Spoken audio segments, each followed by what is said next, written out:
দুফোঁটা বৃষ্টি ঝরলেই, আকাশ মেঘলা হলেই বাড়িতে ধুম পড়ত সুখের। সারা দিন হই হই রই রই, গল্প জমে উঠত ঠাকুরমার ঝুলির। কেউ গলা ছেড়ে গাইতো বর্ষার গান, কেউ কেউ বসে যেত গরম বাদাম, ঝালমুড়ি, ধোয়া ওঠা চা, তাস কিংবা বাগাদুলি হাতে। কেউ আবার সুরসুর করে নেমে পড়তো উঠোনের বৃষ্টিতে।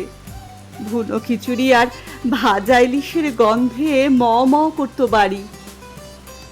আর এখানে আকাশে মেঘ করলে লোকের মন খারাপ হয়, বৃষ্টি নামলে সকলে রাগ করে।